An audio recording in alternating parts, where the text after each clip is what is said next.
Here we go. We're gonna move through here. How did this happen? Manic panic. Oh, whoa, whoa, whoa, whoa, whoa. Swerve. We gotta swerve. You see the little, like we're on ice? We locked up our tires, everybody. We locked up our tires, and guess what? Imagine if we hit something with nothing here. No buenos. We're coming up to here. We're going a little bit fast. Maybe we're getting on an off-ramp. Who knows? You know, maybe we're getting off an off-ramp, but we have an intersection coming up, so we should be in orange stage, prepped and ready. Prepped and ready. Okay. This is, okay. Some detour. We're starting to slip and slide. We're losing traction. We're losing front traction, rear traction. We're trying to release the brakes, add the brakes. This looks like rear tire, so more of a slamming of that right foot down. Could have been white stage prior, yeah. Easily, Gator. White stage, not paying attention. So at this point, we have to do something. We're not going to be able to stop in time. We don't have enough total stopping distance. This is just not enough. Okay, so what we're going to have to do is we're going to have to swerve at some point. We're going to have to swerve. So he's going to choose left, but if you're sliding and you don't have any traction because you locked up that rear tire, you're not going to be able to swerve very well. You need traction to swerve, and if we're sliding, that means you have zero traction. So we're going to move through here and barely make it. Barely make it, but we still have to stop. We're not out of it yet. We have to stop before hitting these vehicles. And if you really had to, you can have swerved over here. Yeah, I would rather swerve, but I would rather pay attention and slow down beforehand. I'm not proud of this moment. I was distracted and didn't expect. I have learned a lot from this, and I hope you can too. All right, let's take a quick look. Uh-oh. Are we going to get distracted? Rubberneck. Look to the left and hit this guy. Yep. Ooh, Audi 555. Thankfully, there's EMS personnel on scene and some first responders. Been a part of this situation. Had to do a whole new number for that. So let's take a quick look. So we're coming up to here. Lots of red lights. Well, not red stage. We have red lights, not red stage. We need to be in orange stage. Okay, we need to be in orange stage. So we're coming over here.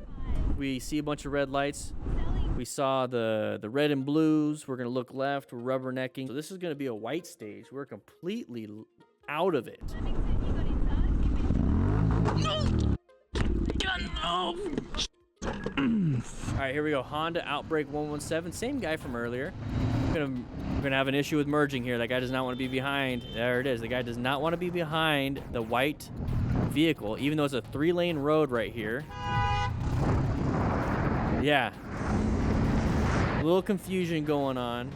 But take a quick look at this. This is exactly the problem that we're running into. We're at an intersection. We're trying to do our stuff. We're gonna be in orange stage. This looks like Phoenix or Tucson, to be quite honest. So we're coming into here. First available lane. Looks like they did it. Great job. First available lane. We win our first available lane. We're doing what we're supposed to be doing. But when you see a pattern like this, okay, this is not a good one. This is not a good one. We have somebody that's typically going to be an impatient person, usually behind somebody going slower. That's kind of the issue. Now, if they are a patient person, they still don't want to be behind somebody because they can't see past this person. They have terrible line of sight. So typically they're going to want to get over here.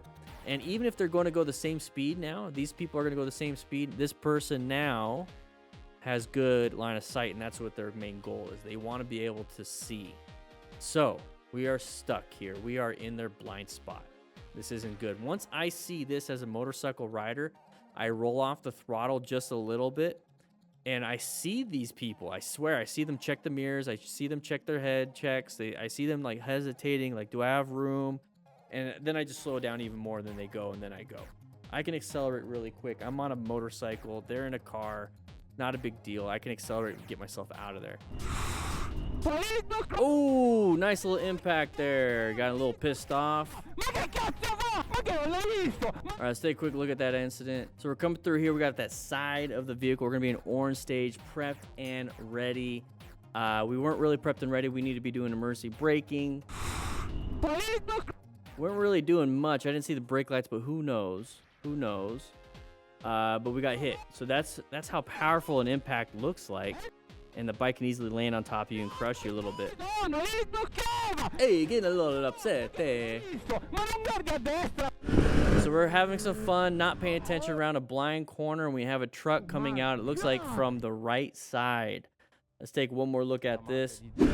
So look at this. You can't see around this corner. This is going to be a line of sight issue. We're not really paying attention. We're having a ton of fun, though. We're not paying attention, getting the knee down, having some boop-a-da-boop-boop.